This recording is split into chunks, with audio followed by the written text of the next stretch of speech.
Listening to Coffee with Kenobi, you are, with Dan Z and Corey Clubb, the podcast you're looking for. This is, yes. For an entire generation, people have experienced Star Wars the only way it's been possible, on the TV screen. But if you've only seen it this way, you haven't seen it at all. This is the podcast you're looking for. We've been waiting for you. The force is strong here, even stronger than the coffee. Welcome to Coffee with Kenobi. Here are your hosts, Dan Z and Corey Clubb. Hello, this is Dan Z, and welcome to show number 38 of Coffee with Kenobi, the Star Wars podcast that analyzes our favorite saga in a whole new way. Filling in for Corey Clubb is our good friend and co-host, Jeff McGee. Hello, everybody. With the San Diego Comic-Con announcements and the summer movie season in full swing, be sure to stay tuned to Coffee with Kenobi for the latest news, analysis, and discussion of the Star Wars saga. I'd also like to encourage everyone to check out the newest episode of Bantha Banter with my special guest, Matt Huntsworth from Star Wars in Character. You can find that at marvindogmedia.com, where you can also find several other shows that Marvin Dog Media produces, so hopefully you'll find something else you might enjoy listening to. And our Coffee with Kenobi bloggers always have something new for you to enjoy at our website, coffeewithkenobi.com, so head on over there to see what's brewing with our bloggers today. In today's show, Scott Murray of Assembly of Geeks joins us to discuss our topic for show number 38, Revenge of the Sith. We continue our analysis of the 6 existing films and look at some of the deeper meanings in the films, as well as some of the more intriguing analytical elements. We also discuss major announcements concerning San Diego Comic-Con, including merchandise. We will also discuss the passing of Christopher Lee, Star Wars comics, and a guest blog from Kenny Crayley Jr. We also have your next offering of Your Espresso Shot with the Bearded Trio featuring Rob Wienford. And now, let's see what's brewing in the Star Wars universe this week. Oh, wait. This is interesting. You found something. I'm about to let everyone in on the secret. Our first news story, we're going to look at the incredible announcement about Star Wars and its presence at San Diego Comic-Con 2015. And Jeff, this is pretty cool. Obviously, very famously, when San Diego Comic-Con first started, back many, many years ago, that's kind of how Star Wars got a bit of a foothold on the fan community and helped cause those amazing lines when Star Wars premiered in 1977. But historically, Star Wars hasn't really been a big deal at Comic-Con. It's been there. There's always been a Star Wars Day, very merchandise heavy and focusing on Del Rey and other things like that. Now we've got Hall H going on. Yeah, it's interesting. I was thinking about this the other day when the announcements came out. Back in 2005, Comic-Con was still pretty big, but it wasn't even as big then as it is now. In the last 10 years, it has just exploded in, media importance. So I'm not surprised that we are going to have quite a bit more Star Wars presence here. And I wonder if the kind of reveals that we're going to see, the way that they've based on what they've told us about what's going to happen in Hall H, it sounds like it's going to be sort of a continuation of what we saw at Celebration, because you've got J.J. Abrams and the rest of the crew there, and this time they're actually adding Lawrence Kasdan, correct? Yes, that's a big deal. Obviously, big deal. He wasn't in Anaheim that we know of. I'm pretty sure he wasn't. And it says special guests, wink, wink. So I would assume that's going to be the cast that we saw at Celebration Anaheim. It would be great if Harrison Ford were included this time through, and I'm pretty sure, in fact I know, last time he came to Comic-Con, I think he went last year for something. Well, I can't really think, was he promoting that novel? What was that novel that was made into that classic Alan Dean Foster novel? Oh, Ender's Game. Yeah, that's Alan Dean Foster, right? Yes. Or no, that's Orson Scott Card. Orson Scott Card. And that was like 2 years ago. So yeah, if he was there last year, it was, I don't know, maybe he was promoting Harrison Ford's tourist flights straight into hell because he's going to crash the plane. Nice. Subtle. Hey, man, that guy, you heard of Edu Adama's blog. I read his blog for Coffee with Kenobi, how he explained what a great pilot he actually exactly. is. That's You're sarcastic, aren't you? I'm very. Have you met me? I've heard of sarcasm. I'm looking into it. It's the when Indiana Jones and the Kingdom of the Crystal Skull came out, a very, very underrated film, Mr. Jeff McGee. He was present there at Comic-Con, but it was via Skype with the cast and Spielberg. So if he does show up, that would be pretty remarkable. And I sense you want to say something about Kingdom of the Crystal Skull, don't you? No, that's okay. I'll let you labor under your delusion for as long as you need to. That's very kind. That's why you're a good co-host. Exactly. I still Corey say does that all the time. the first half of that movie is outstanding. The That's second fair. half, it just lost me. But the first That's half of that film, I would put up against just about any of the Indiana Jones films. Well, that's you know what? That's very high praise. Yes. I like that. Okay, so besides Hall H, which again, I'm sure people will start getting in line for that now because that's tremendous. Right. Star Wars Publishing has got a couple of great things going on. Hasbro's got a presence here that seems to be a little bit more prolific than Celebration Anaheim's presence. Well, they have a presence, period. I mean, were they even... I know they were at Celebration, but I don't remember... Like, there weren't even really any real product reveals or anything, were there? No, they had a booth, and they had like Dave Filoni and Ashley Eckstein and others were signing, which is pretty remarkable. They gave away some great posters and images from Season 2 of Rebels, but actually there was a prototype of a 6-inch Black Series Ahsoka. That kind of flew under the radar. It was cool. It was very cool to see. But that's about it, really. But this, we're going to talk about this a little bit more in our collector segment, but Hasbro's got some stuff going on. Maybe we'll see some images from The Force Awakens. I don't know. That's just a guess on my part. I think you're probably right. Going back to that Ahsoka, I missed that completely. Was that Clone Wars Ahsoka or was that Rebels Ahsoka? It's Rebels. She has the two lightsabers, the white ones, and she's an adult, a young adult. So yeah, that's going to be a great looking figure. Yeah, I think so. Probably be very hard to find too. For a while. Yeah, for a while, for sure. Well, I still, when Boba Fett had its exclusive a couple years ago, and now you can get the 6-inch Black Series Fett, minus Han Solo and Carbonite. I still have only seen that once in stores in a couple of years. That's true. That's very true. So who knows? Maybe, I don't know if that was under package or not. We've also got collector's updates with Anita Castelar showing some EFX and Gentle Giant and all the good collectibles there.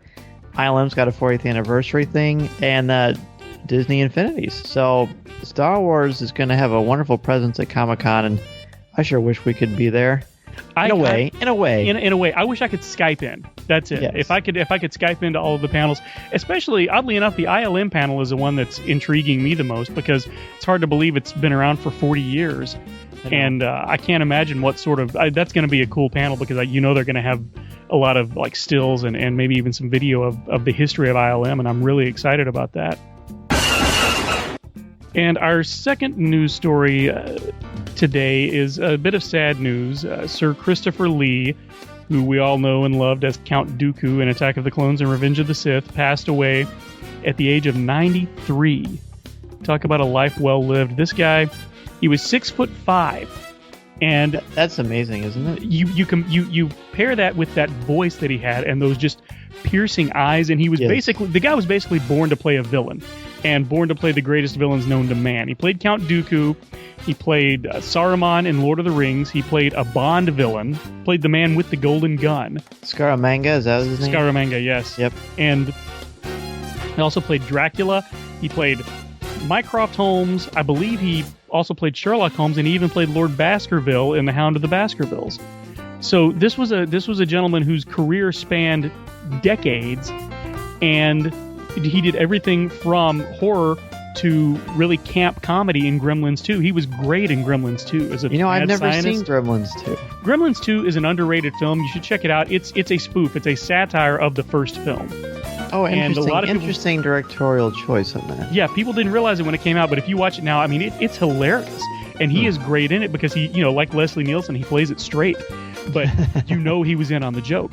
And we paid tribute to him on Assembly of Geeks earlier this week, and one of the articles that we found was on IO9. It was 22 incredible facts about the life and career of Sir Christopher Lee. And first of all, before the age of 25, he served in World War II and worked as a Nazi hunter and a spy.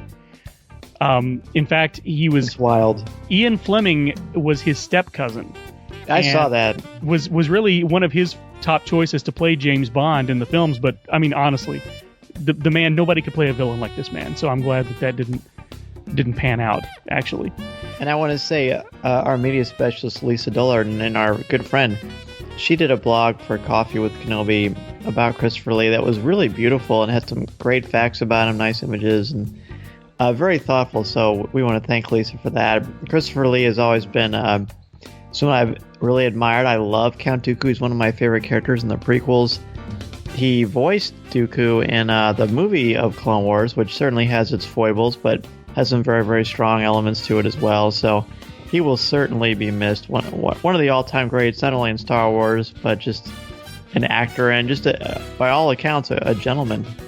And truly a Renaissance man and a consummate performer. Not only was he acted, he also had a metal band, and at the age of 88 released a concept album about Charlemagne, of who was a descendant.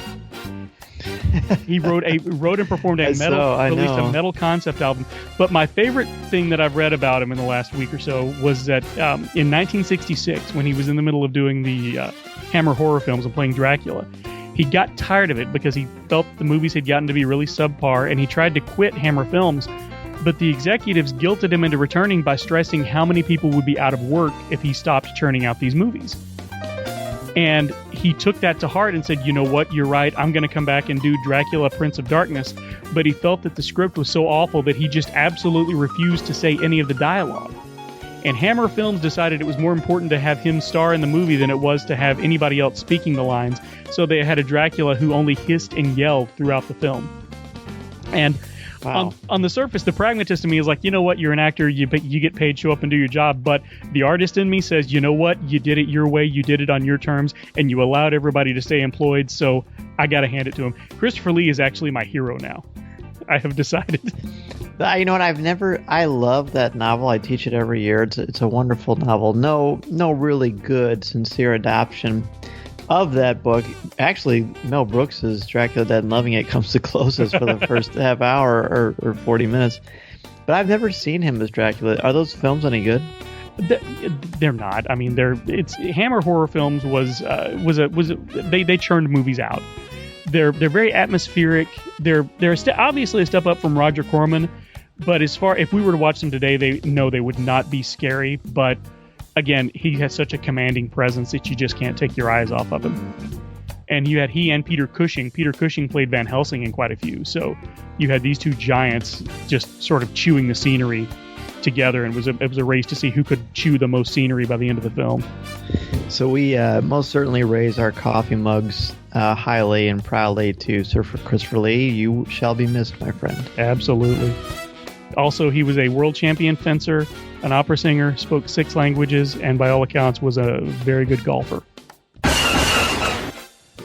For our next news story, I am so excited to have Matt Moore and Jeff McGee on to talk about the brand new podcast on the Coffee with Kenobi feed, Comics with Kenobi. Matt and Jeff, what do we got going on with Comics with Kenobi? We have census-shattering first-issue episode synopses of all the awesome Marvel Star Wars comics that are coming out, are out, and have yet to come. Yeah, what he said. It's great because, obviously, my admiration for both of you, I've talked about forever, both on the air and just individually. But when, I can't remember, Matt, if this was, I believe you had said something about, hey, you guys really ought to start talking about more of the comics. And I thought, yeah, that's a great idea. And then come to fruition that you were interested in talking about it on the air. So we had to make this happen. And just wait till you see this logo. Oh, well, it's going to be great. And here's the great thing about comics, especially the way we're talking about these Star Wars comics, is comics are meant to be enjoyed by talking about them and maybe reading them too. So, but no, I mean, it's clear that these comic books have really struck a nerve with fans of Star Wars. Not just the fact that they are in canon, but the fact that Marvel has unleashed its very clear, A-teams on each and every book, and it's continuing to do so with some of the titles that have yet to come. I mean, I for one, I am so just ravenous for this upcoming Lando Calrissian miniseries that's being written by Charles Soule, who's done amazing work on She-Hulk and his own creator-owned book, Letter 44, that I'm chomping at the bit. It's great. And Jeff, how did you get to be a part of Comics with Kenobi? Matt said, hey, anybody want to do this? And everybody knows I can't say no to a podcast. So I said, sure, I'll step in, thinking it was going to be a segment on Coffee with Kenobi that would take, 10, 15 minutes every couple of weeks. And then all of a sudden it morphed into, no, we're going to have our own show. And I said, oh, great. I guess I should start reading more of the comics. Well, and this is your 43rd podcast you're on now, right? It's only 6. Getting even half dozen. Yeah. No, it's we Matt and I have conversed before online. He's been on Bantha Banter and been on Assembly of Geeks, and so we knew we had a good rapport. And I really enjoy listening to Matt talk about comics. I would listen to a show where it was just him spouting off his opinions on comics for an hour. Comic Book Noob is one of the best podcasts out there. I agree. We have so much fun doing that. Scott Murray and Regina Davis and I. It's a whole lot of fun. And of course, a lot of people who listen to this podcast are very familiar with Scott Murray. It's just, comic books, and I've said this before, and I've written this before on Coffee with Kenobi as well.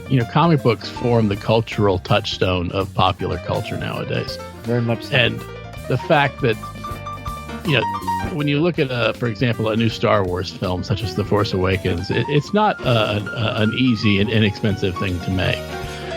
Whereas, with comic books, which by no means are easy and inexpensive, when you compare them to others, it gives people a chance to explore the canon and the saga in a deeper way. And to my mind, and Jeff and I have spoken about this before, it's a very rich vein that needs to be mined. And it also needs to be sifted. And I think that's what we're going to be doing for the people who listen to this podcast. Very much so. And the release schedule as of right now is when there's not a new regular show of Coffee with Kenobi, there's going to be a regular show of Comics with Kenobi. And as I said, it's going to be on our feed everywhere you can listen to our show. You're going to be able to have it. I, for one, cannot wait to not only listen to it, but I can't wait to be a guest. Oh, well, Jeff and I know people, so we might be able to arrange it. So we'll have our people contact your people, and perhaps your people can maybe eat our people. And then that way you could just sort of invade the podcast. Makes sense. No, I think it would be great to have you on the show because you bring a very wonderful and level-headed analysis to all things Star Wars. That is, for all intents and purposes, not done anywhere else in the Star Wars fandom or on any Star Wars podcast that I'm aware of. So clearly, yes. I'll call it now. We'll definitely have you on the show, and hopefully you'll be on the show more than once. Oh wow! Well, that's very awesome of you to say. I'm glad we have that on tape. I can listen to that when I'm feeling down. I love it. There you go. There you go. Great. That's why we're here. We're here to lift you up when you're feeling low. Yeah. Full disclosure, I rarely feel down. And I figure if anything, if it didn't work out, I just pulled the Corey Club card. Maybe he could use his influence too. And hopefully, I'm sure Corey will be a guest. I do know that Corey's not as caught up currently on the comics as he wants to be, but he is as ravenous of a comic book fan as ever was, as am I. Both of you are huge comic book fans. I mean, it's obvious, it's palpable, and it's going to be a heck of a great show. Anything else you guys want to add before we carry on with our wayward son? I don't know why I said that. Hey, it's never too late, and you're never too old for a really good Kansas reference. That's right. Dan, more power to you for that. One thing I do want to say is you had mentioned the logo, and this logo is a wonderful collaborative work. Corey Club did a lot of great effort in putting together a really awesome background that I think mimics sort of the style of 1970s Marvel giant size comic titles. Yes. And then I've got a good friend of mine, a longtime friend of mine, Patrick Holcomb, who lives down in Florida. You can find him on the Twitter at GoneGator66, who helped put together the crux of the logo as well with our favorite Jedi Knight, Obi-Wan Kenobi, and really captures and evokes the spirit of comic books. It's beautiful. It's going to look great on a T-shirt too. I can say that. Oh, definitely. Yes. And bumper stickers. It's going to be great. It's happening. and I would like to just mention our theme song. I'm very excited about that. You guys played Mark Hamill Can Handle by Chris Cape on Coffee with Kenobi a few weeks ago, and I heard it. And it was the day that Matt and I were scheduled to record our first show, and I said, hey, Matt, listen to this. You know that new sound you're looking for? And I said, Marvin Berry. What do you think about this as a theme song? And he listened to it and he said, oh, this is great. This is perfect. So I reached out to Chris, and he was very kind to let us. Not only did he send me the full version of the song, he also sent me a music bed of the instrumental to use as underscores. So we have him to thank for that. I do think that listeners new and existing to Coffee with Kenobi are really going to enjoy Comics with Kenobi, and it's important that people realize that we called it Comics with Kenobi because it's a direct offshoot of Coffee with Kenobi, and we think that it should, it definitely should. It's part of the family, and the Coffee with Kenobi is such a well-known brand that's got such a strong fan base and a loyal following that it only seemed logical to not so much piggyback like we were writing a do-back, but to take advantage of that notoriety. And by notoriety, I mean a very good notoriety. And I think that, I'm confident that people are going to really enjoy this podcast, and it's just going to resonate even further with Coffee with Kenobi. Amen to that. It's all part of our wonderful family that continues to grow, and the same level of analysis and insights will be there in more profound ways than you ever thought possible. As you're enjoying your Star Wars Marvel comic books, be sure to tune in to Comics with Kenobi. Matt and Jeff, thank you so much again for doing this, and we cannot wait for the very first episode. Nor can I. Thank you so much for having us on, Dan. I really appreciate it. For our next news story, we want to turn to coffeewithkenobi.com. We have a guest blog by our good friend Kenny Crayley Jr. Kenny's a great guy, and he's a big supporter of all things podcasting. He supports Coffee with Kenobi. He supports Assembly of Geeks. He supports Marvin Dog Media. It's every day you go on, he's posting something, a link to somebody else's podcast, and just a really great guy. And he penned He's always got great reviews too. Exactly, really great reviews. And he penned an open letter to Star Wars fans, and the gist of it is, you can go to the blog and read it because his writing is much better than my synopsis will be. But basically, it's a warning to fans about getting your information from reliable sources, because now that we have new Star Wars movies coming out, it's 2015, there's the spoiler culture is in full force now like it wasn't before, and everybody's rushing to scoop everybody else, and when that happens, there's going to be a lot of misinformation out there. And so Kenny is just reminding us to take everything with a grain of salt and find sites that you can trust, like the official site, StarWars.com, and sites like, Coffee with Kenobi. Oh yeah, I've heard of them. Who vet their information well, and everybody's go over, take a read at. Everybody go over, take a look at that, and leave a comment for Kenny. Let him know what you thought of it, and if you have any other suggestions for sites that you trust, let us know over there as well. And so yes. I just wanted to thank Kenny for taking the time to write that for us, and for being such a great supporter of the show. Yes, Kenny, you are most certainly appreciated and valued in this community, and we're honored to be able to share your blog with everybody.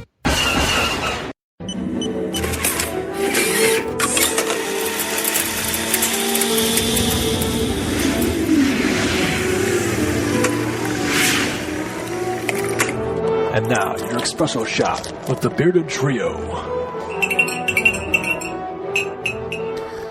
Hi everybody, it's Rob here from thebeardedtrio.com, bringing your latest espresso shot with the Bearded Trio.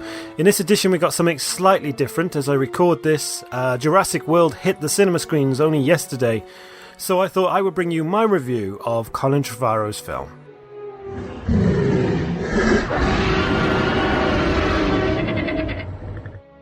Okay, let's address the Stegosaurus in the room here about Jurassic World. It's not a dinosaur movie. Jurassic Park was about dinosaurs, and in Steven Spielberg's own words said, I wanted Jurassic Park to be a dinosaur movie, not a monster movie. With that said, Jurassic World is most definitely a monster movie. But that's not a bad thing. If it's done right, then a good monster movie can be hugely entertaining. If done bad, then, well, we're left with a mega shark versus Dino, wherever they're called these days. Thankfully, Jurassic World falls into the good monster movie camp quite easily. Using another quote from Steven Spielberg regarding Jurassic Park, he said he wanted to make the perfect popcorn movie, and we can all agree that Jurassic Park was most definitely that. Jurassic World, 22 years later, continues that trend. Colin Trevorrow is the director this time and has admitted while filming Jurassic World that he felt a lot of pressure to make sure that the film delivers and doesn't disappoint fans of the original. Most fans felt let down by the 2 other attempts at a sequel, especially the third one, with none of the original cast returning to Trevorrow's film, except for B.D. Wong as Dr. Henry Wu. A lot of fans felt that Jurassic World would need to be something special to deliver, and have been waving red flags for some time. Well, it does deliver, and in fact, I would go as far to say that this is the second best Jurassic Park movie behind the original one. The movie, I'm pleased to say, delivers in all departments. It's fun, it's beautifully shot. The pace of the movie is perfect as it bursts of energy and action, stopping for small respites, just for you to catch your breath. Trevorrow has directed a wonderful movie, and along with co-writers Derek Connolly, Rick Jaffa and Amanda Silver, they have brought Jurassic Park into the 21st century, but not forgotten its roots. It feels like a Jurassic Park film, especially as we return to the island of Isla Nublar. The new resort for tourists looks fantastic and sleek, especially in 3D, although some of the swooping camera shots over the resort, it did make them look tiny and kind of model-like. There are roughly 20,000 visitors on the park, with most of the attractions around the island being tightly controlled by a group of IT boffins in a control room that wouldn't look out of place in the film War Games or on the TV show Agents of S.H.I.E.L.D. They've spared no expense with holographic dinosaurs in the museums and cool-looking glass-type gyrospheres, which you hop into and you can drive around the many planes observing the dinosaurs without any obstruction to your view. The whole park feels like Apple have lent a helping hand and made everything sleeker than a velociraptor's tail. So all this is made possible by Irvin Khan's character, who plays the 8th richest man in the world, billionaire Simon Masrani. He's the John Hammond of the film. Simon has many ideas and a romantic look on life, but unfortunately without seeing the dangers right in front of him. He leaves the everyday running up to Bryce Dallas Howard's Claire Dearin, who really only wants to make sure the approval ratings are up, and more importantly that the park is making profits, big profits. So it seems that the normal everyday dinosaur is no longer profitable. As they state in the film, kids look at a stegosaurus these days as if it's a cow. So, to maintain profits, they decide the best course of action is to make their own dinosaur by splicing bits of dino DNA together to create a super monster. And this is why this is a monster movie and not a dinosaur movie. Although there are dinosaurs in the movie, the main bad guy is the new hybrid called the Indominus Rex. It's big, it's really, really big, and it's very, very clever too. Velociraptor clever. The bigger and better the dinosaur, the better the profits. But as you can guess, this only spells disaster, and eventually our old Indominus fella escapes and kills everything in its rather large path. Claire calls in Owen Grady, who's played by Chris Pratt, a badass ex-Navy SEAL, who knows how to train raptors. Yes, that's right, he can train raptors. He's the alpha male in a pack of raptors, and has kind of gained the trust of these raptors. Something that InGen has taken a huge interest in and can see potential to weaponize a raptor. So anyway, Owen Grady is called in to save the day and to pick up Claire's nephews, who are played by Nick Robinson and Ty Simpkins. They, along the way, happen to be VIP visitors and they get lost in the park, inevitably. Grady, along with Claire Dearin, who turns from a pencil-pushing, smartphone-hugging businesswoman to a Ripley-style action hero by the midway point of the movie, they go out to find the kids and also prevent this hybrid monster from attacking the main tourist complex. Here's where the movie really comes into its own, and the sense of threat from this monster is really well presented. Although I did feel sorry for the first band of employees who were ordered to stop this huge Indominus Rex with non-lethal weapons.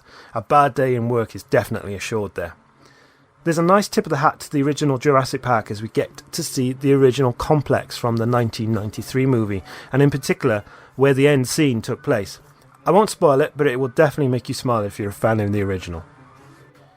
Chris Pratt, for me, is the standout performance in the movie. Even though Bryce Dallas Howard plays a fine part, it's Pratt on-screen presence that makes his character the main event in the movie, even more so than the Indominus Rex. His dry wit and timing is second to none, and I can easily see him as a future Indiana Jones.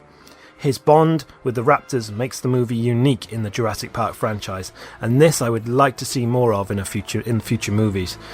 The two nephews I mentioned were played by Nick Robinson and Ty Simpkins, and although their performances are good, The characters feel a little unbelievable. I really can't believe that even the most bored, lovesick, hormone-crazy teenager would find a park with a T-Rex chomping down a goat to be boring and lame. It feels like the two kids were not as believable as Tim and Lex in Spielberg's classic. The use of CGI in modern-day movies is always one of debate, and let's not beat around the Triceratops here. This is a CGI-heavy movie, with only one dinosaur in the whole movie being animatronic.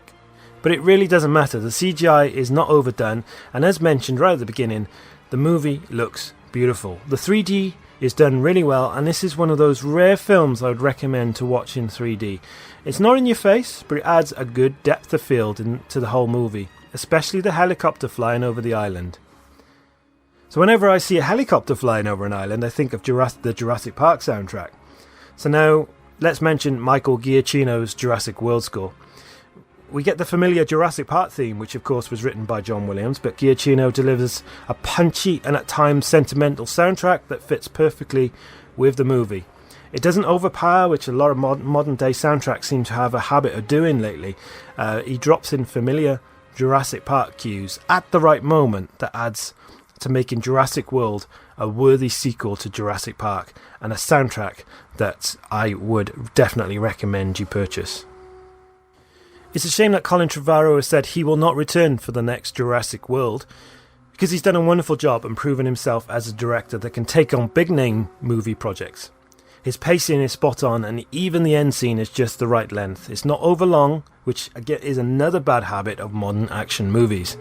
The ending is satisfying, and the conclusion to the movie obviously leaves the door open, or should I say the island available for more Jurassic World movies. With the InGen threat and interest in weaponizing dinosaurs touched on in the movie, I think this is probably the next path we will see Jurassic World head in.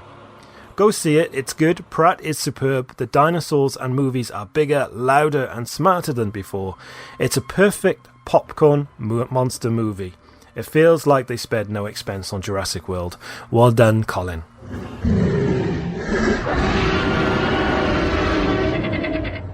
So there's my review of Jurassic World. Thanks for listening to it. I hope you enjoyed it.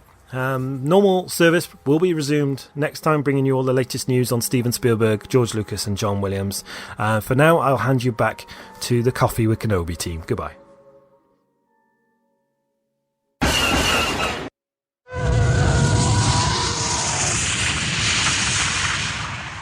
Han Solo, Rebel Soldier, Lando Calrissian, and Bespin Guard, each sold separately. From Star Wars, The Empire Strikes Back collection, new from Kenner.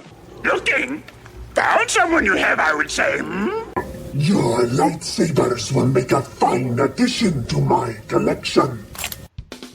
Our first collector's news story is the San Diego Comic-Con merchandise exclusives, and we're really pumped about this, and I'm particularly glad. I'm always glad to talk with Jeff, but having you on to talk about these exclusives, very Force Awakens heavy, which is not really a surprise at all, but tell me what you think about these three little items here. Well, first off, we'll just go down the list. We have a Lego Stormtrooper, buildable Stormtrooper. We also have a Black Series Stormtrooper, all Force Awakens, which I believe these are called the First Order. Is that? Yes. The First Order Stormtrooper. And we also have a Hot Wheels car based on the First Order Stormtrooper. So really, it's First Order Stormtrooper heavy. And it's going to take some getting used to, First Order. But maybe it won't take some getting used to once we've seen the film. But anyway. It sounds a little ominous to me. I kind of like it. It sounds very Nazi Germany to me. Well, they are called Stormtroopers. True. So there is that. Now, the Lego set, I don't know if you've seen these before, but Lego has done a few of these where they're basically about 6 to 9 inches tall, and you put your Legos together to build an action figure.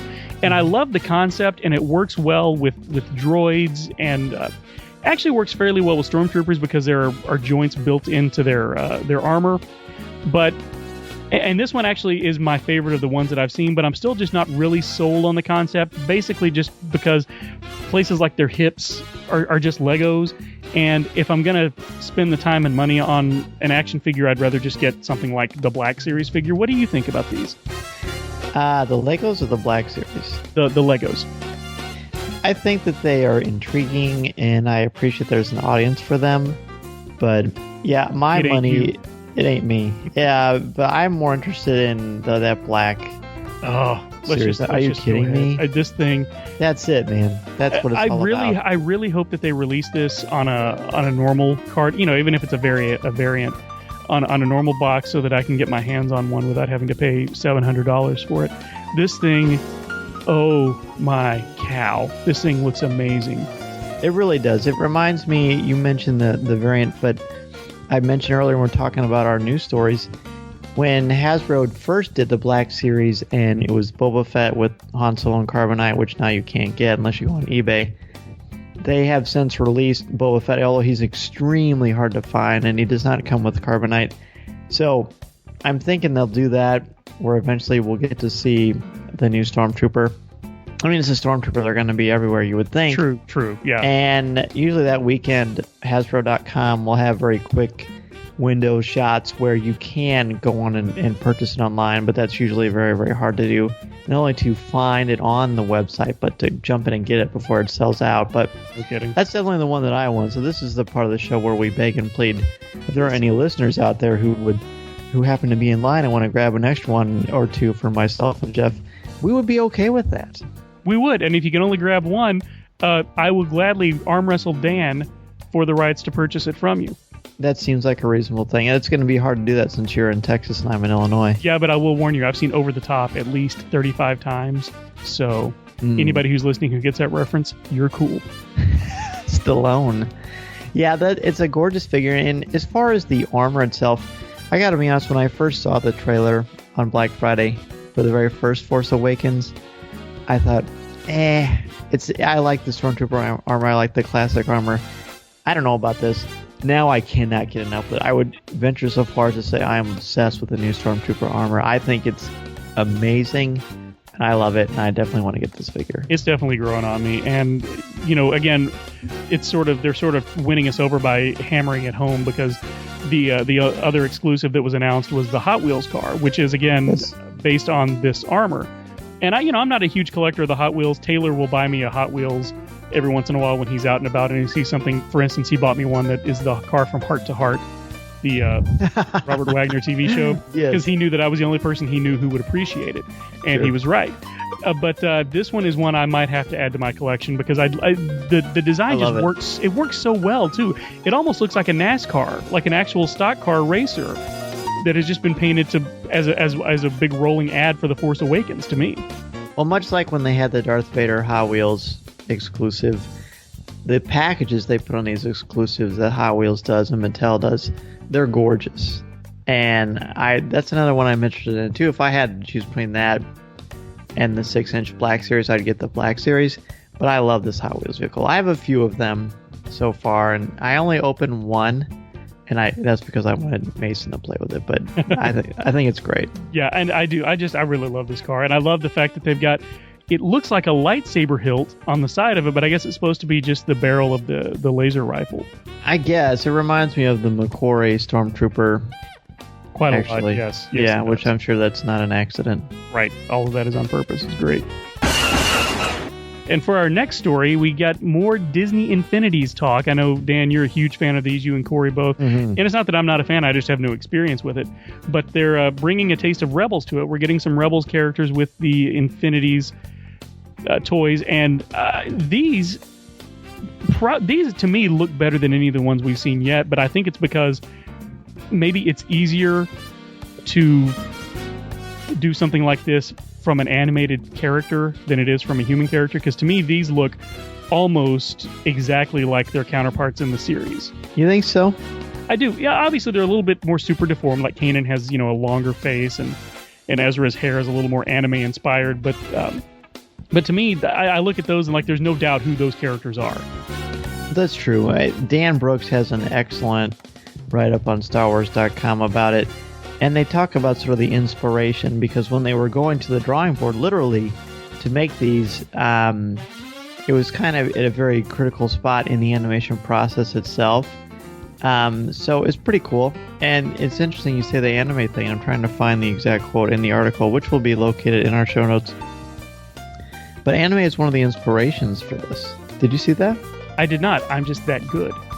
Wow, you are. Well, I mean, you are very good when it comes to that sort of thing, picking up on the influences of the artwork. I would say. That's you see that a lot these days for things aimed at kids because starting with 10, 15 years ago with Pokemon, the anime influence got even stronger than it was even in the late 80s. And so I feel like I'm not a huge fan of anime, and I'm not a huge fan of anime versions of characters because I feel like a lot of times it looks a little lazy to me because you really are just making certain features more pronounced than others. But these, like I said, it really works for me. There's just a hint of it.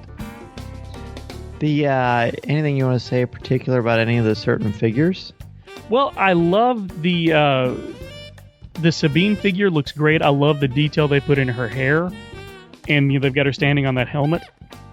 And the Zeb figure is the one that is the weirdest one to me because it's very blocky, but it works. But I like this pose that they've got him in. He's basically looks like he's beckoning you to just dare him to come after him, and I love that because it's very in keeping with his character. The article says that Zeb was sort of a design nightmare because of the scope and the scale of what he is like, and to keep that cost prohibitive and to keep it in line with the other Disney Infinity figures, and there are many of them. So I think that's interesting. I highly recommend that you read Dan's article on StarWars.com because it goes over it quite well how they designed this. And they've set it up so they will look more like they do in Season 2. Now, I have seen the Season 2 premiere, which is absolutely wonderful and stunning. And so, on the Ezra figure, and I'm kind of going through their little slideshow, he's got his scars from his fight with the Inquisitor at the end of Season 1, which is cool. He certainly looks more grown up than I picture him, but great. The Kanan one is the one that I'm the most torn on because the Kanan figure is one I'm the most torn on because I'm unabashedly a huge fan of Kanan and Freddy. I think he looks old in this. Don't you see what I mean? I see what you mean. I think it's the brow that they put on him. It is, and I guess if you pair him up with the Ezra figure, they connect. And it works better if they're, what does it say? It says that how they are posed very much tells the story about them and what they're like as characters. I'm going to try to find it while you wax poetic about what you think about these two figures. Well, I do like them both. And, as you said, Ezra looks a little older, so it would make sense that Kanan might look a little bit older as well. Ezra, to me, doesn't look that much older, but I can definitely see what you're talking about because he does look a little taller, a little slimmer, a little more grown up. And the Kanan figure I just really like because this serious look that he's got on his face just carries a little more weight, and he seems like the Kanan that we saw at the end of Season 1, who has made his decision. He's realized what it's going to take to win these battles that they're fighting, and I don't know, it looks like Kanan to me. It does. Here's what it says. It says, his pose should be more confident than Ezra's. Indeed, Kanan looks more cautious, yet also more able. But when they're together, it should look like Ezra's learning from him. And this is the interesting part. If you put Ezra in front of Kanan, it doesn't work. If you put Ezra to the side of Kanan or behind Kanan, it works. You can see Kanan is the mentor.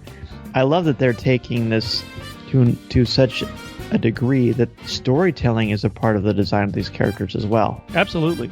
And that's the mark of a good sculptor and a good toy sculpt, is that it tells you a story as well. And you said you like Zeb. Zeb is my least favorite. He looks like a baby. Look at his face. He looks like baby. He looks like Groot. I know. He looks like a Muppet, the Muppet like baby version baby of Zeb, and that's why I love him. The Muppet baby version. He really it's does. True. It's he really totally does. True. But he's still, like I said, he's got that scowl, that sort of smirk, and he's daring you to come give him a try. And I just love that.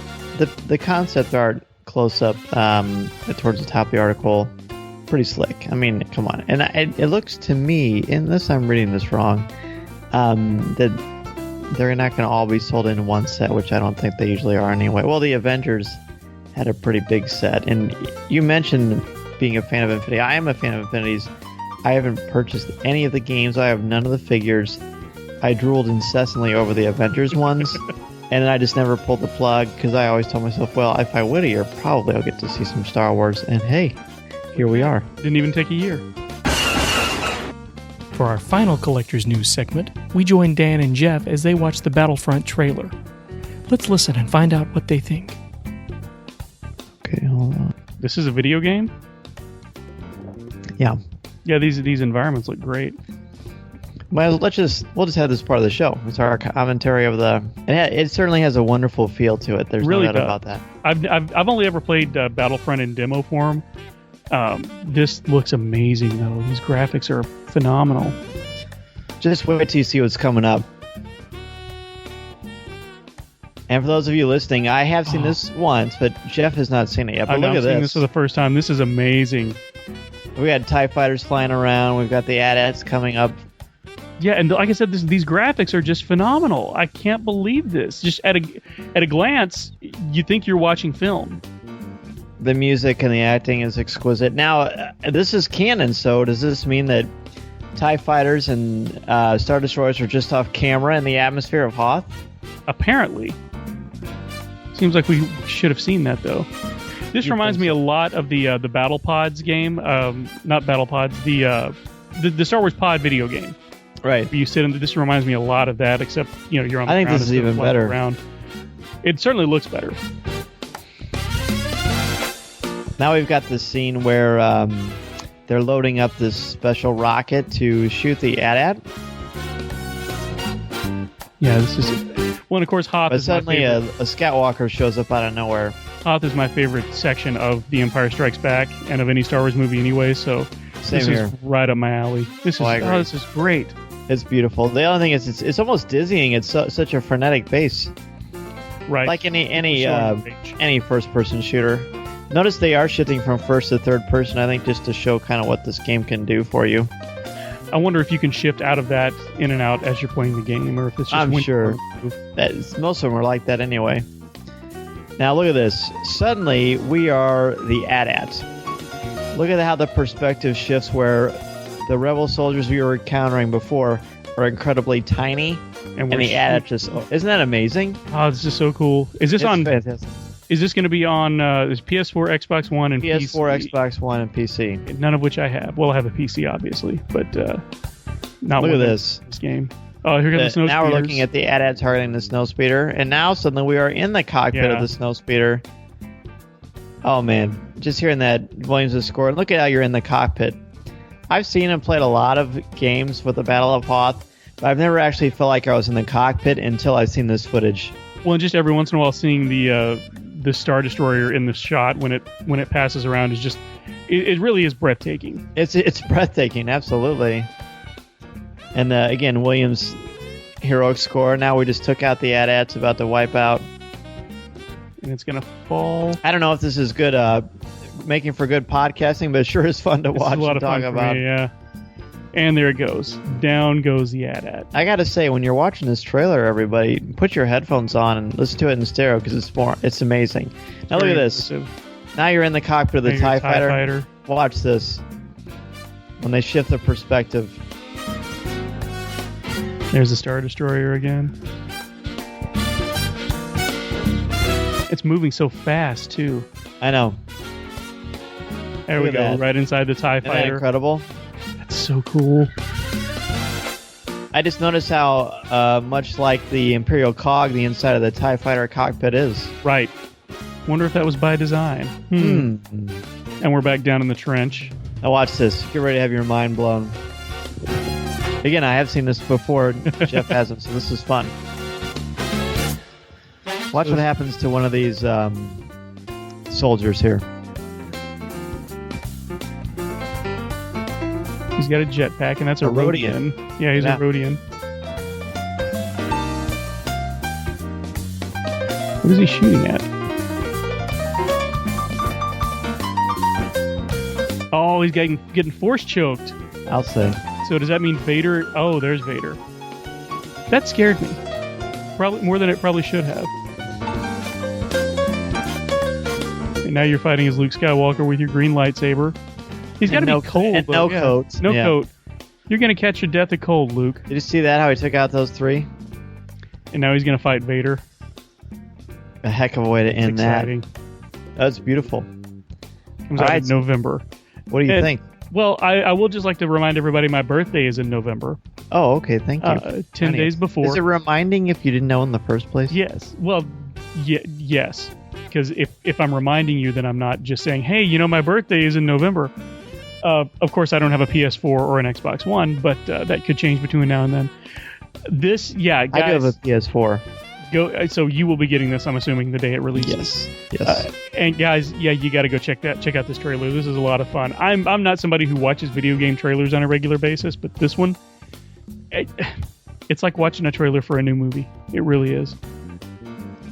It's awesome. Cool. It's awesome. It's something like I haven't really been into video games for a very long time.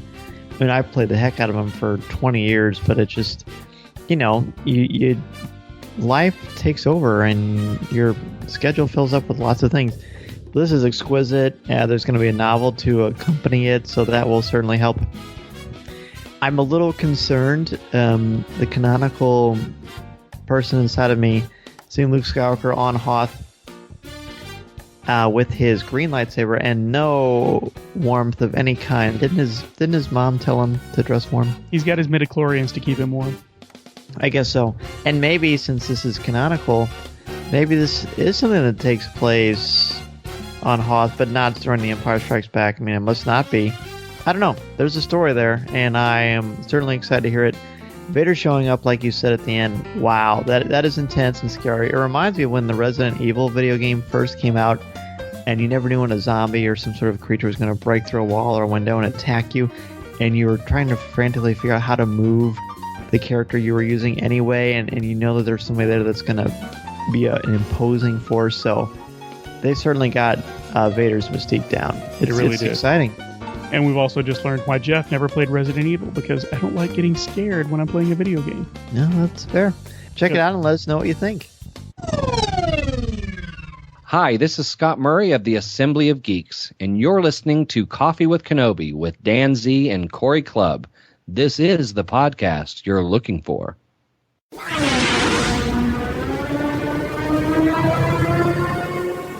Luke, you're going to find that many of the truths we cling to depend greatly on our own point of view. I must be allowed to speak. You've taken your first step into a larger world. Our topic for show number 38 is Revenge of the Sith. Scott Murray of Assembly of Geeks returns as we continue our analysis in reverse chronological order of the 6 existing Star Wars films. How does Revenge of the Sith add to the Star Wars mythos? What are some of the more intriguing themes contained in the film? What did you think of the fall of Anakin, and did Padme's death seem plausible? We are excited to have Scott back for another cup of coffee to talk about this. Welcome, Scott. Hey, guys. It's good to be back with you. It is, and I'd like you to meet a friend of mine. His name is Jeff McGee. He's filling in for Corey tonight. Yeah, hi, Jeff. How's it going, Scott? I've never spoken to you before in my life. Yeah, I know. Who would have thought? The irony. Podcasting and never talk. I know. What are the odds? We're having a side of irony with our coffee. Very good. So, obviously, as our loyal listeners know, Scott's been on with us to talk about the prequel, not the prequel, but the original trilogy. And now since we're going backwards from Return of the Jedi, we are at the prequels, the polarizing at times prequels. But I think Revenge of the Sith is an excellent place to start, and I'm sure you both would agree. So let's just start with you, Scott, your overall thoughts on Revenge of the Sith. And let me throw a monkey wrench into this right out of the gate. Okay. He's never seen it. Yeah, right. I like Revenge of the Sith fine. Although I oftentimes, when I tend to rank the Star Wars films, Revenge of the Sith oftentimes competes for 5th or 6th place. Believe it or not. Good. I'm glad. That will make for more interesting discussion. Yeah, and part of it, I mean, if I want to do the simple reasoning for it, it's just that, I'm a good guy kind of person. So I don't like seeing the bad guys win. I don't like seeing the Jedi hunted down. So part of it's just, seeing the bad things happen to the good guys, even though it has to happen for a variety of reasons. Mm-hmm. But it's like a lot of the prequels as far as how I look at them. I think I'm not a prequel hater. But I do think that they have their issues, but I think they're still Star Wars. I've never gone as far as to say they don't, I don't count them or anything like that. So, I like Revenge of the Sith fine. There's things I like about it. There's things that make me absolutely nuts. And, But I think it is what it is, and it I think it serves its purpose to a mild degree. Wow, I'm as I said, I'm happy to hear you have that unique view. What about you, Jeff? Well, I don't know if I can follow Scott's ringing endorsement. I have a much higher opinion of Sith. I always put Sith at fourth on my list, sometimes even as high as third, depending on the mood I'm in. I'm the same way. I do think that it is the best of the prequels, and I think of the three prequels, it is the one that feels the most of a piece with the original trilogy. Mm-hmm. Feel like the storytelling is a little richer than in Phantom Menace and Attack of the Clones. I do not care for the very end, and I know we'll talk about that a bit later. That's the only part of the film that really falls apart for me, but other than that, I feel like it really flows really well, and I think Ian McDiarmid, I honestly think he should have gotten an Oscar nomination for this film for Best Supporting Actor, because I think the work he does in the film is absolutely phenomenal, and he is great. The way that he gives us pure evil, but you understand why somebody would be drawn to it, and that's so difficult to do. The and charisma is there. Yeah. Exactly, and that's always been sort of the centerpiece of the film for me, and so that's why I think I respond to it a little more strongly than I do episodes 1 and 2. I will say this, to the film's credit, we all have those movies where we know it's going to happen, but as we watch them, there's a small part of our brain that pretends like, oh, well, maybe it won't happen this time. Right. Yeah. And I find that I will say that this film effectively does that. I always find myself hoping that things will turn out differently, like Mace Windu will let Anakin come with him so things don't fall apart there at the end the way they do, and that when Anakin and Obi-Wan see them, say goodbye, old friend, for the last time as their friends, that it doesn't actually end there, even though it does. So I will give the film especially that much credit, that it has a big enough impact on me where I do watch it and wish things would turn out different one time. This is why this is my favorite of the prequels, for the things you just mentioned, Scott. And it did trigger something I wanted to say, and I'm glad you reminded me. But this film is Shakespearean. In Romeo and Juliet, in the chorus, the very first, I believe it's the 6th line of the play, or 7th line of the play, it says, "From forth the fatal loins, a pair of star-crossed lovers take their lives." So right away, by the end of this play, Romeo and Juliet are going to die, and they're going to commit suicide. But there are still 5 acts to go of a relatively short play as far as Shakespeare goes. You know it's going to happen, and every time you hear it or watch it or listen to it, you hope for something different to happen because you fall in love with the characters. And that's what happens with Revenge of the Sith. In fact, when I talked to Ian Desher, I had said to him before the prequels were even written, have you ever thought about Revenge of the Sith as a Shakespearean tragedy? And he hadn't, and it was just great to see that is a thing. That is something that is a part of storytelling, and part of George Lucas's mastery of storytelling, which we know, and this will not be a prequel bashing podcast. We don't do that anyway. But this, I said, even from our very first episode of Coffee with Kenobi, Revenge of the Sith, for the longest time, I thought is the only prequel worthy of the name Star Wars. I've since kind of lightened up on that. It's pretty strong. And I love episodes 1 and 2, and I believe they are worthy of Star Wars name, obviously, as well. But we'll get to those at another show. This is about Revenge of the Sith. I love this movie, and I'm like you, Jeff. I kind of flip if it's my 3rd or 4th favorite, depending. And I do know that a lot of people from a certain generation, for them, this is their favorite film, which I find intriguing because it's so powerful. So let's jump into our memories of seeing this film for the very first time. Jeff, why don't you go ahead? Well, this is the only one of the prequels that I did not see opening night. The night that it opened, I had to, my mother had a doctor's appointment out of town, and I had to drive her to it, and it was a thing that lasted all day, and I just didn't get to go see it until the next night. But still saw it with a full theater, still waited outside for about an hour in a line of people before the film started, and sat and talked to another fan and his girlfriend, and had just a really nice conversation and sat with them when we watched the movie. The experience in the theater was not that great because there was a girl sitting up behind us that I think must have been high, because at the end of the movie, when everything's falling apart, all she did was giggle. You draw the most interesting people to the theater with you. You know, Scott can verify that. You should go to a different theater. It's insane. It doesn't matter which theater. There's always some jackhole up behind me who's either in La La Land or so plugged in that they're repeating everything the characters say on screen. Now I have to put a parental advisory in this since you said jackhole. Yeah. Just what about the overall? So much funnier. What about your reactions to the film when you left the theater? The film itself, when I left, I was satisfied. Again, I was a little frustrated at the end, but I was more satisfied than I had been at the end of episode 1 or episode 2. I was with the film. I'm with it. Right up until the very end, when Vader steps off of the table at the for the first time, he's walking, and I'm thinking, "Holy cats, this is awesome!" He's channeling James Whale with Frankenstein's monster, and then we get that pull away with Darth Vader going, "No!" Took me right out of the movie. I think we can all agree that is something we wish wasn't in this particular film. The no. Yeah, this and inserting it into Jedi. Yes. So no should be no. But anyway. One syllable completely changed my experience. It went from it's much more strong without saying anything.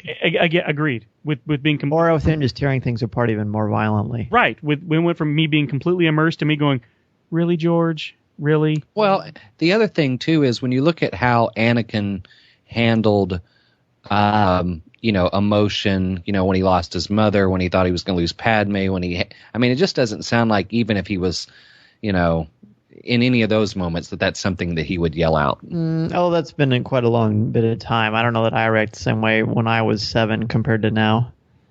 Oh, I mean, like literally, not only then, but also like even in Clones. True. That's true. When he learns that his mother, when he finds his mother has died. It did. It seemed out of character. And I don't know. I think I could argue.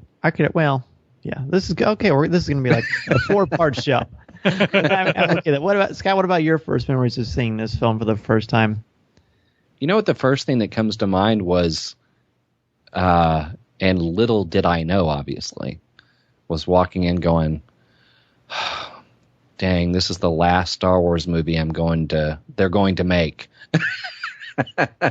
I'm so sad. I'm going into the theater for the last Star Wars movie they're ever going to make. Little did I know that wasn't the case. But at the time, that made me really want to indulge in that in the film even more, because I thought, I want to indulge in going in and seeing a Star Wars movie I've never seen before in the theater, because I thought that was it again. And, I'm in a very similar boat as Jeff, in the sense that, I was with it all the way through. I had issues with how certain things unfolded at the end. And I think part of it, unlike Phantom, where I wasn't letting my expectations get the best of me, I might have done so a little bit here, just because there was so much, as we just pointed out, so much divisiveness and so much screaming and yelling and anger about the first two, that when this was made, I was like, I couldn't wait to see the reviews for this, because I thought, oh my gosh, could we at least get one that more people aren't screaming at each other about? And, it was obviously a little bit better received than Clones or Phantom. And I just remember reading things from, I think, even Steven Spielberg and some other people talking about how depressing and tragic and how powerful the ending is when Anakin falls. And I agree that it's a tragedy, but I didn't, because of the way certain things unfolded, I found myself asking certain questions during it than I was actually experiencing the moment, perhaps the way they did. But having said that, there were a lot of things I liked about it, and I enjoyed the film. Yes, I so many things pop into my mind. Just like you, Scott, I knew going in this was going to be the last Star Wars film I would see for the very first time in a theater, and that was very bittersweet. But I was so excited to see what was going to happen, what was going to be the final trigger to make Anakin become Vader, and what was going to cause the complete eradication of the galaxy as we knew it. So I remember standing in line, of course, getting tickets very early, way before Fandango, as we like to say. And the line went all the way around the entire building. I did go for the very first showing. I saw all the prequels for the very first showing at midnight, and I wasn't about to miss this one. It was just I was so excited. We had a bunch of friends with us. I was running a couple of youth groups at the time as I was going back to school to be a teacher. So there were a lot of the students that were there, and then a lot of our friends were with us. When I went in, you guys said you rolled with it, or I can't remember. How did you phrase it? You went with it? Just your experience of the film? Yeah, I was immersed, and I was just immersed. I was just rolling along with it. Yeah, I was more than immersed. I was like a part of it, like it's subconscious. It seems so weird and ethereal to say, but I was so ingrained into that film, every beat of it, because I don't know, I was very fortunate. Phantom Menace did something amazing for me. It caused me to stop being so excited and just take the movie in as it comes along. And we'll get to that again when we talk about the Phantom Menace here in the next few months. But I was just so into what was going on, and there were certain things that hit me that I knew were going to be problematic, like Anakin and Padme's awkward discussion on the terrace, where it seems like it's just bad editing with the dialogue. That's bad. And then when Vader did his no, I remember thinking for like 5 seconds, ooh, that's not going to be good. And I just turned my brain off and just kept going with what was happening, because there's so many powerful moments. And then when it was over, I was so drawn to the callback to the binary sunset, and I thought it was beautiful and poignant. I didn't expect it to unfold the way it did. I was very good about staying away from spoilers, no shock there. And it was amazing. And just talking about it now, I remember walking out and thinking, that was the perfect way to end the Star Wars saga. And thank goodness there's going to be more. But I was incredibly satisfied with Revenge of the Sith. It really was amazing. I think I saw that 3 times opening weekend, which probably isn't a lot for some Star Wars diehards, but for just a regular average moviegoer, that's a lot. So I thought it was great. Well, we talked about our feelings about the content of the film, the narrative, how we responded to it. What were some of the more intriguing themes that the film contained that captivated you, I guess is a word I'm looking for? What were some of the themes and the ideas that captivated you the first time you saw it? Start with you, Dan. Yeah.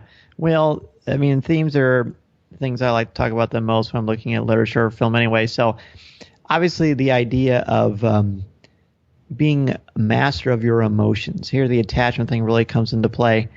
But for Anakin, does the end justify the means? Clearly, it does not.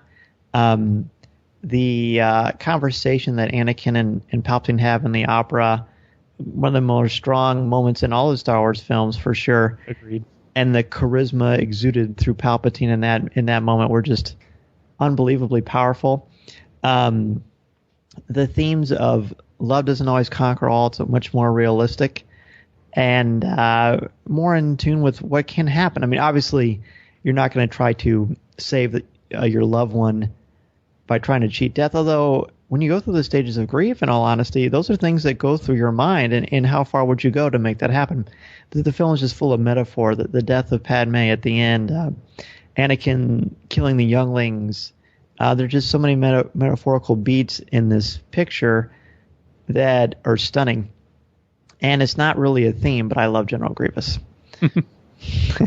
What about you, Scott? I think the biggest thing for me, the biggest theme to watch unfold that is probably one of the more gripping things outside of the obvious stuff, with Padme and whatnot, is just watching this really powerful bond that Obi-Wan and Anakin have fall apart. Oh yeah. And it goes back to what I was saying earlier, that if you have that little element in your head that wants things to turn out differently, that's definitely one of the things you wish could turn out differently. So I think of that, and yeah, the seduction of evil through Ian McDiarmid's work as Palpatine in the film is very, very powerful. And I think the other element that stands out for me too is very much like at the end of Jedi. As a kid, I remember wondering, gosh, this is it. This is the last film. How is this rebellion going to take down the entire Emperor? And how is Luke going to figure out how to defeat Vader when he's his father and all that sort of thing? You almost had similar thoughts going into Revenge of the Sith as you wondered about how is this Jedi going to turn into the most fearsome, evil Dark Lord of the Sith? And on top of it, more importantly, what does the Jedi do or not do that allows them to just completely fall apart in a way that they're no longer the guardians of peace in the galaxy? So, I mean, those are three very powerful elements that the film had to fulfill, and those were the things that really stood out for me. And I'm right there with both of you on that. The thing that always hit home to me, that permeated the entire thing, was this sort of a sense of inevitability about the whole thing. Like it's cruising unstoppably. It is cruising at an unstoppable rate toward. There you go. Thank you. I'm going to keep that in because everybody needs to know I'm not nearly as smooth as I think I am, and nobody thinks I'm smooth. But it just seems like it's going at an unstoppable rate toward its inevitable conclusion, and there's nothing anybody can do to stop it. And along with that, going back to what you guys were saying about Palpatine manipulating everything, just the idea of what that lust for power and selfishness and greed can do, not only to oneself but to those around you, because it's his greed and his lust for power that leads him to want to take over the entire Republic, and it's Anakin's selfishness and his greed and his desire to have Padme to himself. I feel like it really sort of feels like he views her as not necessarily a possession, but it's. I think you could argue that. It could be argued, but it's not quite that pronounced. But he definitely views her as something that is his to protect and to keep. And that it ceases as soon as he turns to the dark side. It ceases becoming love and becomes more about something else. Becomes an attachment, and this is the literal reason. Attachment in general, just affection for someone else, is not against the Jedi way. If you don't have compassion, then you're not a Jedi. Then you don't have peace. But he takes it to an extreme and becomes very inwardly focused instead of outwardly focused. And while we're talking about Anakin, let's just talk about his fall. One of the biggest, most controversial moments of this film, the most discussed moments of this film, is when Anakin ceases to become Anakin and becomes Darth Vader right after the death of Mace Windu. So, guys, was that a plausible fall? I think if you can take a few seconds to tie it to everything else, yes. And I think that's maybe perhaps the challenge to some degree to having the films 2 to 3 years apart, perhaps. Because I find myself making this argument, even though I don't think it was the strongest scene it possibly could have been for when Anakin makes the conscious decision to turn, or when he just literally turns. I kind of expected something a little more, I guess, jarring than him just basically dropping to his knees going, I'll do what you ask. But at that point in time, to your point, there was no way out after he helped kill Mace Windu. But if you tie that to all of the conversations he had with Palpatine up to that point, his paranoia about losing Padme, his constant for at least 2 full films trying to prove that he's worthy to somebody, and he just can't prove it to anyone. And in fact, before he helps kill Mace Windu yet again goes, do this and then you'll earn my trust. I mean, even up to that point, he was the one who found out that Palpatine was a Sith, and he still didn't have Mace Windu's full trust. That tied to losing his mother, being raised as a slave, being told, hey, I'm going to take you away from here, but your mother has to stay. And then when I take you here to the Jedi Council, I'm going to train you to be a Jedi. And the Jedi Council goes, no, we're not interested in training him. And then the one guy that does want to train him dies. So when you tie all that together, everything that happened in Clones and everything happened up to that point, I think it's plausible. It's just a lot to think about, whereas perhaps the film might have done a little bit better job of creating a really jarring kind of straw that breaks the camel's back moment versus him just dropping to his knees and saying, "I will do what you ask," even though fully knowing at that point he really didn't have a choice. And that's why it never rang true to me. It has less to do with the circumstances surrounding it, because by and large, I think when somebody does make that decision and cross over to, quote unquote, the dark side, for lack of a better term, in everyday life, I have a feeling that more often than not, it happens less in a dramatic moment and more just in a moment where you feel like you don't have any other choice. Mm-hmm. And that's what it felt like here. But I never felt like we saw Anakin make a decision. I never felt like we saw that switch get flipped. Did I say that right? Yes. The switch get flipped. Yeah. And him make a conscious decision to say, okay, yes, this is the path I'm going to go down. It just seemed like it was, okay, this is all that's left, so I guess I'll do this. And well, go ahead. Oh, and that's why it just didn't ring true to me completely. Yeah, I liked it. That makes a lot of sense. I think I've always liked that scene, and I was moved by it, but not to the degree that I had hoped I would. And to be fair, when you've been waiting since 1977 to see what makes Darth Vader become Darth Vader, is there anything possible that can live up to what is in your head?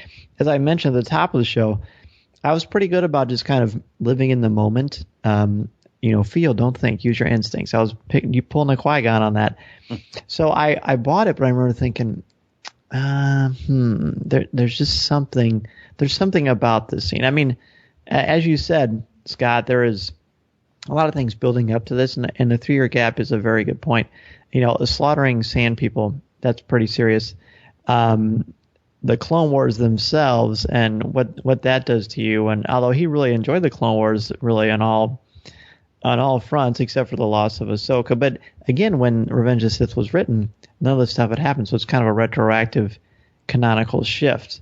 But you still have to do the work, and I think that's the challenge for me with the scene is, as an audience member, I love to think, I love to analyze, it's why we do the show, but I don't feel like I should have to do that much work. Like you said, there wasn't really a choice. I guess to be fair, too, he did behead Dooku. He absolutely assassinated him because his mentor, his father figure, told him to. He was reluctant and felt horrible after, but it went away really quickly. And so then he helps kill Mace Windu, who he didn't necessarily love, but I don't think he wanted to murder the guy per se. I mean, not to this degree. And then he goes flying out a window. He's not going to recover from that, I wouldn't think. So he's experienced trauma in combat, and he's been in war for a long time too. So to that extent, I make peace with it. And listen to me, even trying to rationalize it now, I still feel like I had to do too much work. Yeah, and the other thing I wanted to ask, that I'd like to ask you guys about it, that I found a little disappointing, just because the buildup was so big and you were just fired up for it. You had Mace Windu, Kit Fisto, and the third Jedi, I'm drawing a blank. I know his name, but I can't think of it. But those 3 guys come in, light up their lightsabers. What a great and scene, say, too. Hey, you're under arrest. And he goes, oh, really? And lights up his lightsaber. And I thought we were going to have a pretty good fight. But those first, Kid Fisto, the other guy, go down like 2 seconds. And I just felt like we maybe deserved a little more of a fight. But well, see, I love that because that shows you just how powerful Palpatine is. Well, is that what it means? I mean, they just, they were That's just how I took it. Yeah, he's, they just can't, they just weren't ready. They couldn't handle, they weren't, Mace Windu was the only guy that could hang. Yeah, and even that, I feel like that was a bit of a bait and switch. I think Palpatine was struggling, but I think not to the extent that he led on. I think that was part of manipulating Anakin. In fact, I'm convinced he let himself be disfigured to try to get Anakin to come to his side. Yeah, yes, I agree. The only reason I hesitated was because when I did the Skype chat with Craig Dickinson's classroom, one of the kids asked, why did Palpatine get disfigured by his lightning, but Luke Skywalker didn't at the end of Return of the Jedi? Which made me think that maybe Palpatine's scarred face was his real face. And the one he had been showing us was a mask. Well, I mean, because basically it's a reflection of his soul. Right. But anyway. I like that. Good question. Yes, it's very good. I know. The kid asked a question. I was like, I had never thought of that before. Well, when Luke gets hit by the lightning, it doesn't reflect off the lightsaber either, though. No, that's true. With it. That's true. That's very true. It kind of covers his whole body, doesn't Static it? electricity, yeah. Yeah. It's just like when you rub a balloon on your head. Actually, not like that at all. Anyway. I don't know what you're talking about, Dan. Nothing happens when I rub a balloon on top of my head. That's true. So we've discussed how we felt about the fall of Anakin Skywalker, which was just something that we had all been thinking about for years. We'd also all been thinking about the slaughter of the Jedi and how that happened. And we got to see Order 66 in Episode 3. How did that feel to you guys? Did it meet your expectations? Was it a little less dramatic than you were hoping for, or what did you think? And again, Dan, we'll start with you. I thought it was beautiful and sad. And I really didn't know these Jedi, besides the fact that some of them were cool, some of them weren't, and I had all of their action figures. but the music, John Williams' score in this film is just unbelievable in its own right. But the music in this is so sad. I even have goosebumps talking about it now. I was devastated. And now that I know these characters well because of the Clone Wars and books and comics, oh man, does it ever hit you? I thought that was stunning and unexpected in all the right ways. Scott? Yeah, I mean, I think that actually is one of the parts that hits me harder than some of the others is seeing these clones turn on the Jedi, and obviously the ones that, Cody and the ones that are with Obi-Wan, they're all helping him one minute and they're all hunting him the next minute. It's definitely I think one of the more tragically emotional parts of the whole film. And see, I'm going to disagree with both of you. It didn't work for me because it was too abrupt.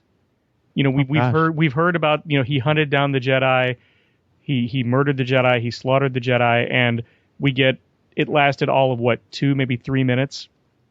And it just seemed very anticlimactic to me. The part that did get to me, though, was Anakin going to the temple and killing the younglings. That was one scene that I thought was handled very well. And the little kid, if you go back and watch it, so the little kid who says, Master Skywalker, what are we going to do? You hear the lightsaber hum, and the little kid jumps back, reacts. Yeah. And it's one of the scariest moments to me that ever committed to film, because this little kid is like this person he's trusted, and you just see everything in that kid's face. Remarkable job by that kid. And Obi-Wan's reaction when he hears about this and they see the imagery, it's like a sucker punch to your soul. Because you know Anakin even when he was a little boy, and that is the brilliance of the Phantom Menace, because you care about him in a whole different way because you've seen him when he was a child, and to see what he does to these children. Again, I'm most comfortable with Paul McDonald's idea that it's a metaphor, that he's not actually killing kids. It's really he's completely killing the innocence within himself. To me, that's literature at its highest form. So that's another reason why this film is excellent. Agreed. All right, so let's shift gears to another challenging topic. We're only bringing up the challenging topics. And I think the main reason is we could go, oh, this is great, this is awesome. Of course it is. But let's talk about the problem of Padme's death. And I'm going to start first on this one. When I first saw it, I wasn't married. I didn't have any kids. And I remember going to my friend Greg's house. So I know the Berkey family listens. Hello, everybody. Thank you so much for your support. They're actually going to Disney World, and they're all going to wear Coffee with Kenobi t-shirts. So we love that. Yes, nice. We do. Very cool. So I remember his wife, Karen, saying that she did not like the scene. In fact, she said she hated it. She said, I'm a mom. There is no way you could die of a broken heart if you just had children. It's the happiest moment of your life. Okay, so now fast forward. I'm a dad. Got 3 kids. In the room when my little boy was born. Okay. Can you die of a broken heart?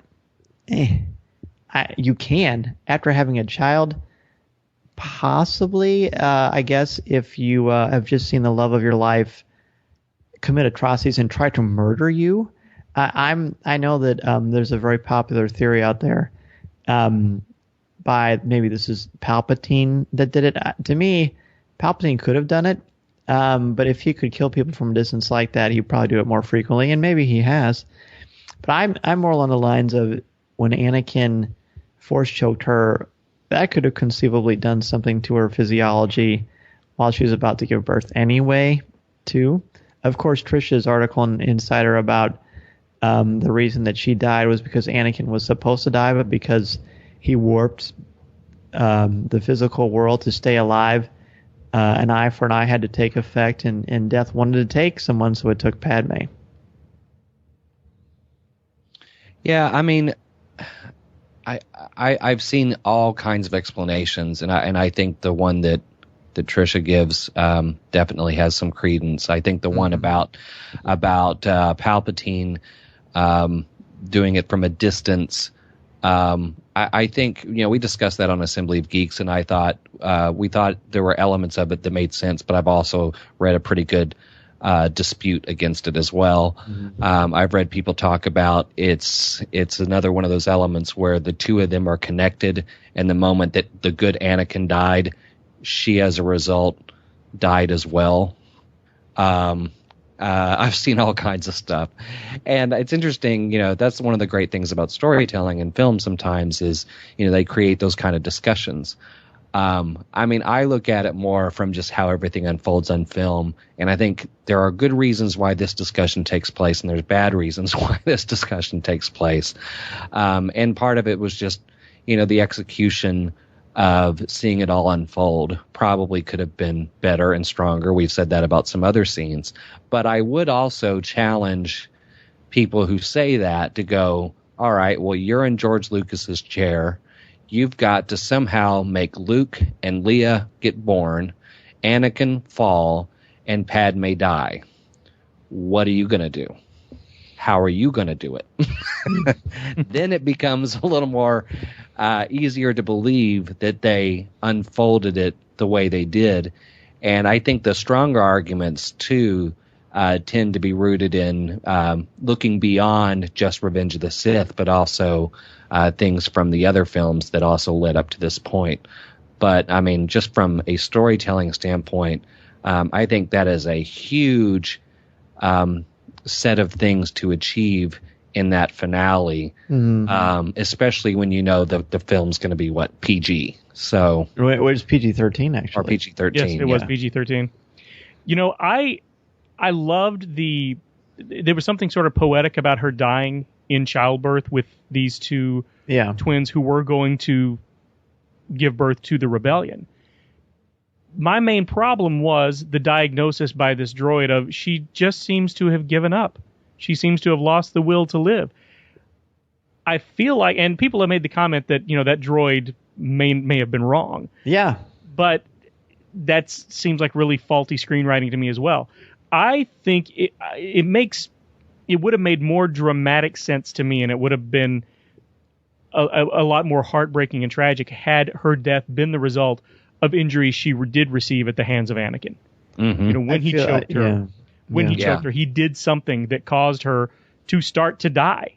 And she stayed alive long enough to give birth to her children, which shows that she is stronger than she is as strong as we thought she was. Very much. And listen, I don't have a uterus. That's not exactly a spoiler, but I've never had a baby.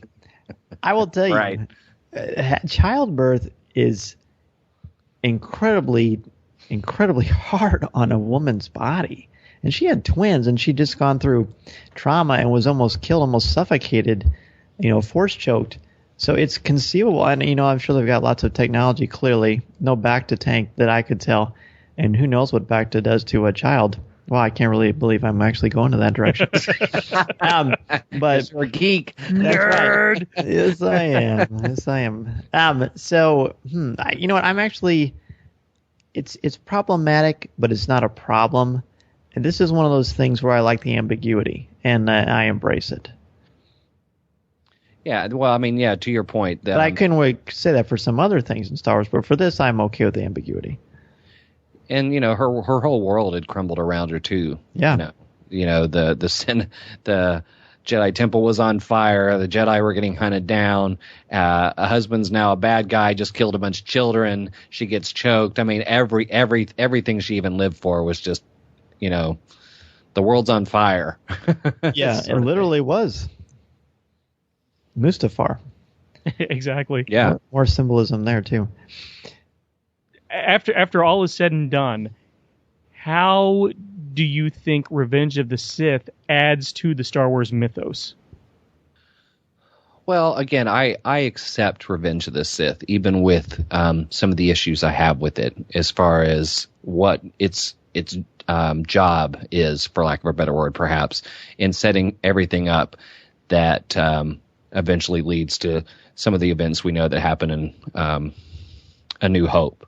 Again, the big things for me was, the opportunity to see Vader before he was evil. I think that works. To see the Emperor be who he was in the beginning, it all works. But I think for me as a Star Wars fan, I think one of my greatest enjoyments about it is just the journey of Obi-Wan too. And this is really, when you think of how Episode 4 was the first one we all saw, or A New Hope was the first one we all saw, it was long after these events. So, I believe in that journey and how it ties to the Star Wars saga and the Star Wars story. So, I think there are plenty of things to pull for it to pull from it that make it a adequate piece to the Star Wars story, the Star Wars saga, the Star Wars universe.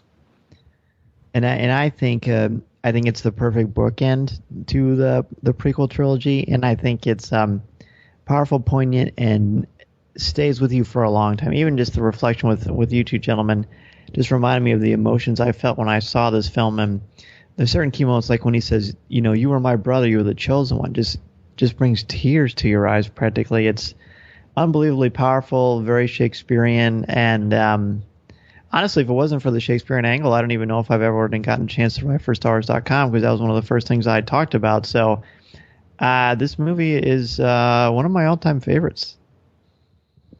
Well, and for me, I'm kind of with both of you on that. It was great to get a chance to see the fall of Darth Vader, even if it didn't happen in the way that we all expected it to. Again, goes back to expectation and hype. The one image from the film that always sticks with me, this may be strange, but it's when we see the face mask come down onto the camera for the first time, and it seals into place, and there's a puff of smoke that comes up. And it's just that reminder that inside there is basically the charred remains of a human being. And you have to know how much pain he is in on a regular basis inside that suit. And you realize he is locked in forever. And this is as far as he knows, the last time he's ever going to look upon the world with his own eyes. And that just sort of hammers home the tragedy of this character and the tragedy of this original trilogy, which also leads right into the new hope that we do get from the original trilogy.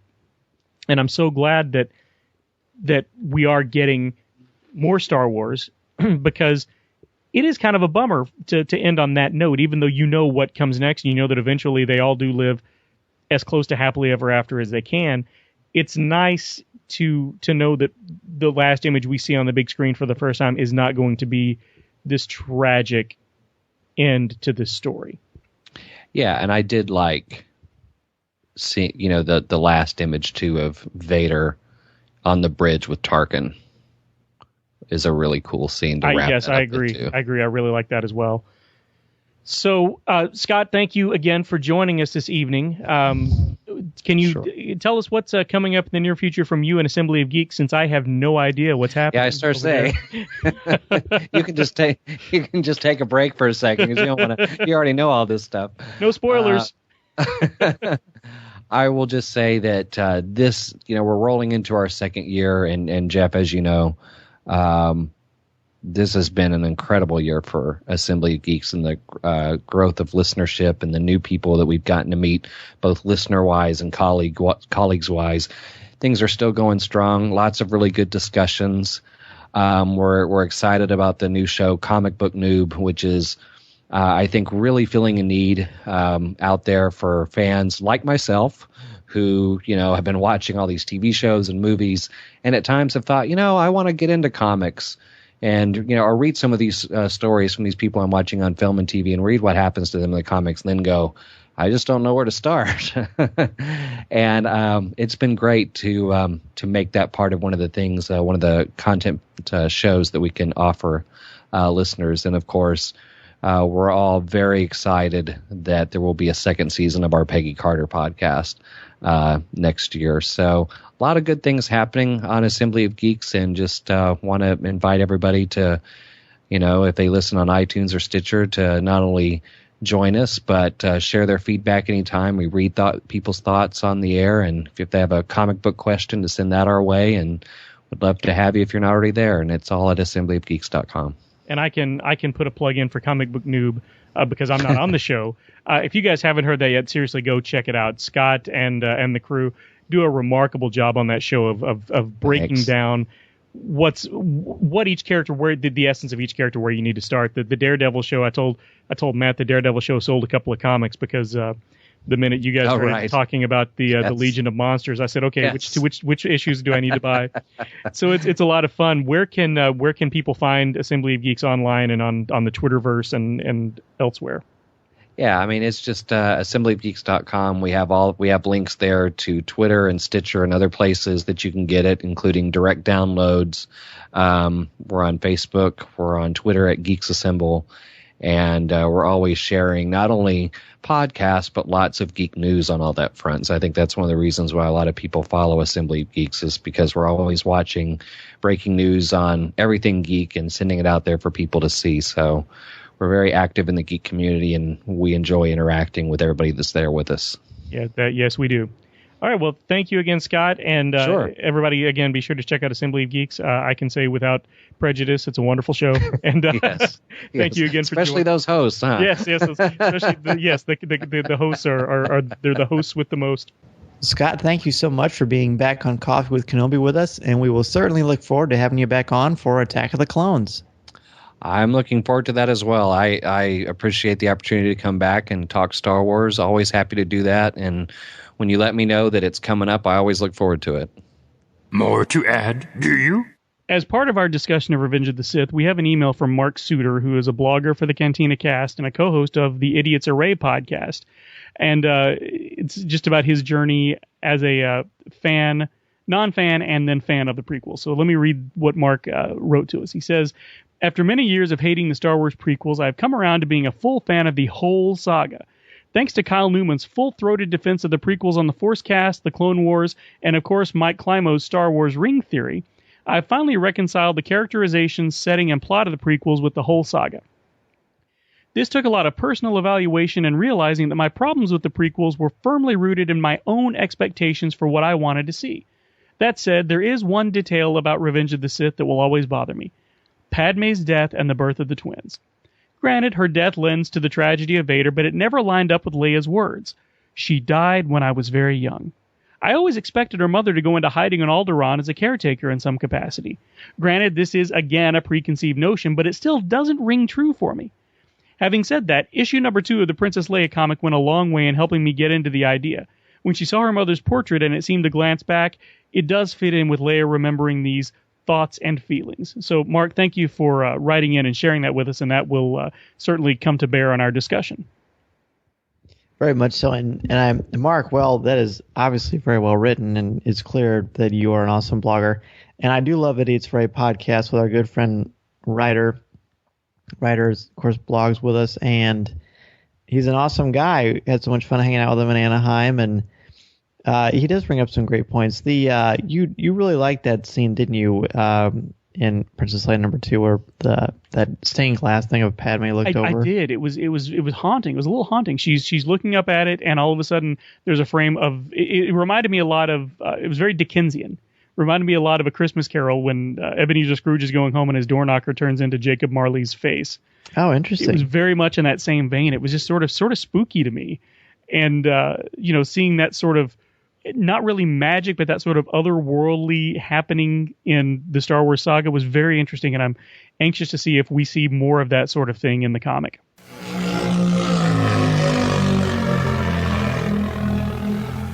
Our topic for show number 39 is the music of Star Wars. How does John Williams' iconic music add to the feel and tone of the films? What are some of your favorite pieces of music, and why? Joining us on this topic is Steve Torok. Listeners of our shows who have enjoyed the jazz music over the years will recognize the brilliance of Steve Turok, as his album Eye to Eye has been an important part of Coffee with Kenobi. In 300 words or less, be sure to send us an email or an MP3 with your thoughts, comments, questions, and opinions to feedback@coffeewithkenobi.com. And I know that David Collins has that amazing podcast, The Oxygen of Star Wars, where they break down the music in incredible ways, and we certainly can't even imagine being able to do it on that level. That's certainly not my background, music. I'm much more of a literature analytical guy. But this is our chance to kind of dive into it, and we've been an admirer of Steve for so long, so it's going to be a real honor to get to speak with him and pick his brain, because he clearly understands how this music works. I'm looking forward to hearing that. I'm a huge music fan, and I'm a little jealous now that Corey's going to get to talk to him. But that's okay, because I got to talk to Scott. That's right. Since I don't do that every week. I like the sound of that.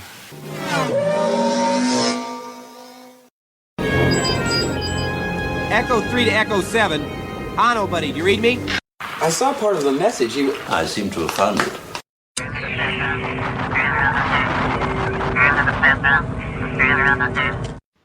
All right. In our first email, we have the great Glenn Nelson from High Adventure. He wrote in and he said, "Dear friends and family, Glenn here, and I'd like to ask for your help with a project that I'm working on. In my life, I've been blessed to make music with some of the finest musicians in the New England area. For the last 7 years, I've poured all of my passion and creativity into a band called High Adventure.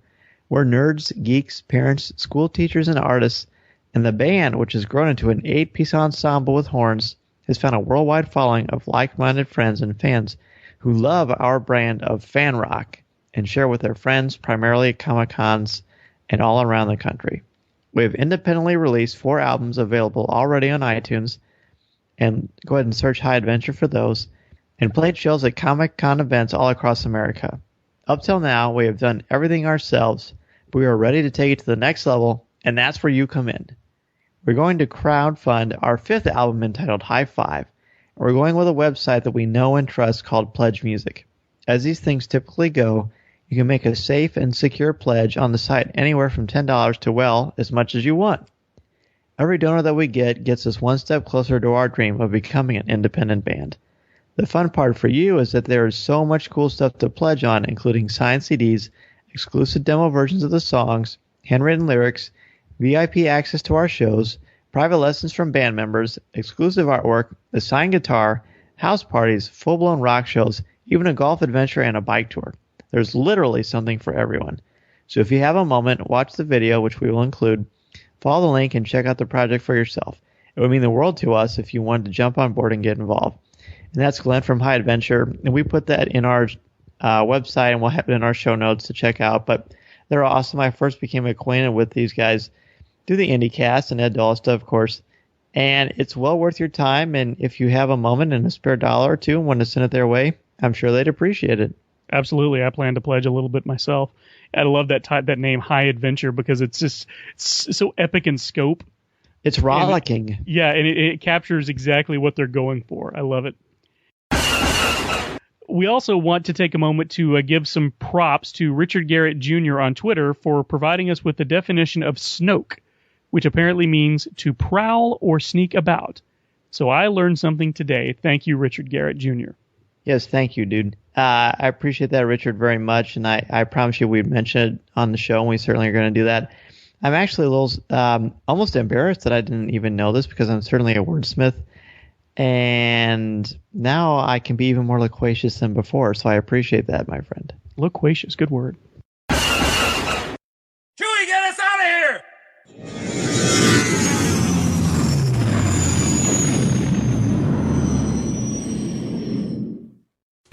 If you would like to respond to our question of the show, have a comment, or just want to say hello, send us an email or MP3 at feedback@coffeewithkenobi.com.